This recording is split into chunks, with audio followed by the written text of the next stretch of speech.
ఇక మూడవది మనందరికీ బాగా తెలిసిన విషయం, ఈ రేగుపళ్ళని మనం పిల్లల చుట్టూ ఇలా 3 సార్లు తిప్పి మన పిల్లలకి దిష్టే తగలకూడదు, ఎలాంటి ఈవిల్ స్పిరిట్స్ మన పిల్లల జోలికి రాకూడదు అనే ఉద్దేశంతో ఆల్మోస్ట్ ఒక 12 ఇయర్స్ లోపు ఉన్న పిల్లలకి మాత్రమే మనం ఈ భోగిపళ్ళు పోస్తుంటాం కదా.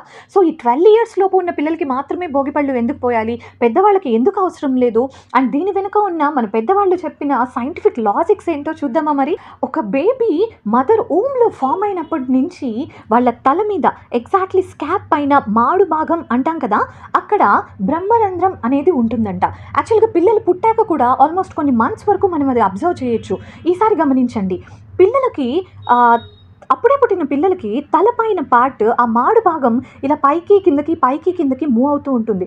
ఆ పార్ట్ చాలా సెన్సిటివ్గా ఉంటుంది. అండ్ మన పెద్దవాళ్ళు కూడా చెప్తారు, పసిపిల్లలకి తలస్నానం చేయించి తీసుకురాగానే ఈ మాడు భాగం బాగా తడి లేకుండా తుడవాలి అని, ఆ పార్ట్ని చాలా సెన్సిటివ్గా టచ్ చేయాలి అని. అండ్ కొంతమంది అయితే అక్కడ పసుపు కూడా పెడుతుంటారనమాట, అంటే ఏం తడి లేకుండా డ్రైగా అవ్వడానికి. అలా పిల్లలకి 10 to 12 ఇయర్స్ వచ్చేదాకా ఆ బ్రహ్మరంధ్రం ఓపెన్ అయ్యి ఉంటుందంట. ఆ తర్వాత పూర్తిగా క్లోజ్ అయిపోతుందంట. అలా ఈ బ్రహ్మరంధ్రం ఓపెన్ అయ్యి ఉన్న రోజులంతా మనం వాళ్ళకి గుడ్ యాక్టివిటీస్, గుడ్గా మాట్లాడితే వాళ్ళు గుడ్గా ట్యూన్ అవుతారంట. కాకుండా మనం బ్యాడ్ థింగ్స్ అన్నీ చూపిస్తూ బ్యాడ్గా మాట్లాడుతుంటే వాళ్ళు బ్యాడ్గానే ట్యూన్ అవుతారంట. సో ఈ రేగిపళ్ళని ఆ బ్రహ్మరంధ్రం మీద తగిలేలాగా పోస్తే అక్కడ ఉన్న థౌజండ్స్ ఆఫ్ నాలెడ్జ్ నర్వ్స్ అన్ని యాక్టివేట్ అయ్యి వాళ్ళు చాలా ఎక్కువగా జ్ఞానం సంపాదిస్తారు అనే ఒక మంచి ఉద్దేశంతో ఈ భోగిపళ్ళు పోయడం అనే ఒక కాన్సెప్ట్ వచ్చింది భోగి రోజున.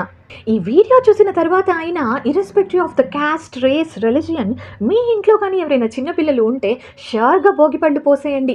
మనందరం అనుకుంటున్నా వాళ్ళకి దిష్టి తగలకుండా ఉంటుందో, లేకపోతే మన శాస్త్రాల ప్రకారం బ్రహ్మరంధ్రం యాక్టివేట్ అయ్యి అక్కడున్న నాలెడ్జ్ నర్వ్స్ అన్నీ ఇంకా యాక్టివేట్ అయ్యి వాళ్ళు మంచి జ్ఞానవంతులుగా అయితే మనమే కదా సంతోషించేది. ఇలాంటి వీడియోస్ మీకు నచ్చినట్లయితే షూర్గా మన వీడియోస్ని లైక్ చేయండి, షేర్ చేయండి. అండ్ అలా వెళ్ళే ముందు ఇలా నా ఛానల్ని సబ్స్క్రైబ్ చేసుకోవచ్చు కదా.